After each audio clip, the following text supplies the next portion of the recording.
Hello again, folks. It's Mike Jones. We're back here to continue on with our MET 101 ebook tips. This is tip number 27. Now, folks, this one is directed toward our medical exercise professionals or medical fitness professionals or post-rehab professionals or trainers. And if you would, pay close attention to this one because this is one we're seeing more and more, and we want to keep you out of trouble. Number 27. I work in an MD's office. This could be an MD, a DC, or a DO, so we're just using the term MD right now. Can he bill for MET services I offer in the client's home? You're going to the client's home. You're providing medical exercise training services. You're not a licensed physical therapist or a licensed physical therapy assistant. So let's paint the scenario here, get it clear, and let me give you the answer. No. It's inappropriate for the physician, therapist, or chiropractor, so anyone that is a medical provider, to bill for services you provide in the client's home because you're a non-licensed entity. They can't control that service. And folks, there's a statute in the law that talks about supervision. That supervision must be direct. And as a non-licensed provider, that now means anything can be provided. Now, I know for some of you, that's insulting. Well, I know what I'm doing, Dr. Mike. Great, I know you do. But the law is very clear on this. And the law says the physician can supervise, but the physician must supervise under direct supervision, or the individual providing the services that he or she will bill for must be a licensed provider in that state or province. So let me continue on. This could be insurance fraud. Now, folks, we've had a couple situations where therapists or physicians have referred their patients to a medical exercise training facility or personal training facility, and the physician or therapist is billed for it. Eventually, the carrier is going to find out. And when the carrier does find out, they now can refer that situation on to the Crown Counsel for our friends in Canada, or to the state's attorney's office for our friends here in the United States. And that's insurance fraud, because a licensed provider wasn't providing the service. It was being done off-site in a non-licensed area, and 9 times out of 10, it was billed as physical therapy.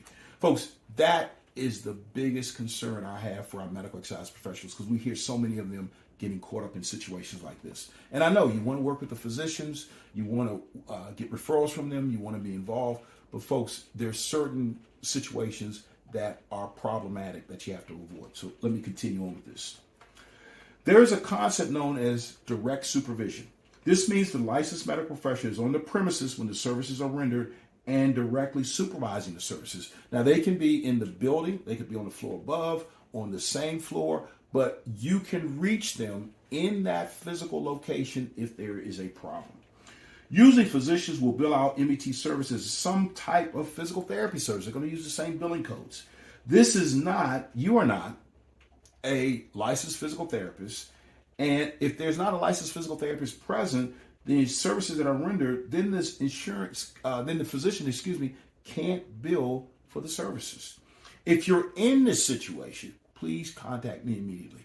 And folks, over the last 30 years, we've run into a number of our medical exercise specialists that have been told by physicians, come in my office and work for me, and if you work for me, we'll bill for the services, and with billing for those services, we'll give you a percentage of the revenue.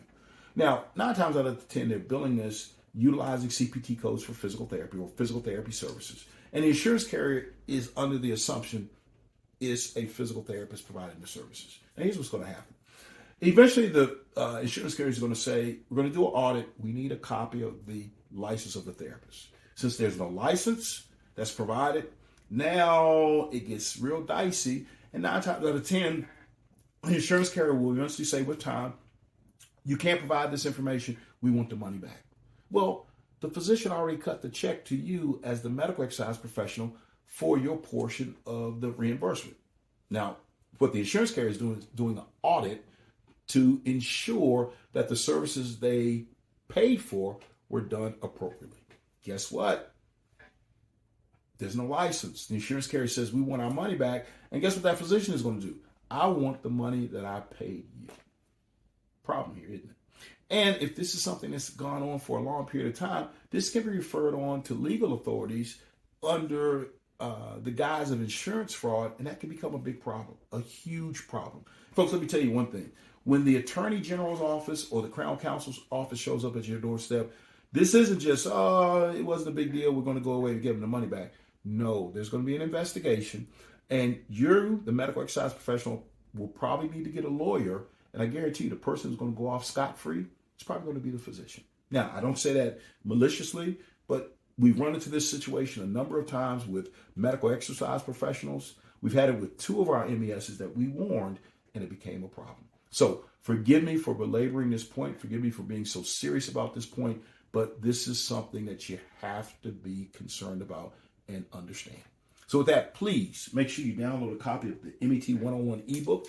If you are a medical exercise or post-rehab professional, medical fitness professional out there and you're in this type of situation, please email me. You need to remove yourself from that situation because it may be going good right now, but eventually the tide will change, I guarantee you, at some point. So thank you for watching. All the best to you, and we'll see you in our next tip.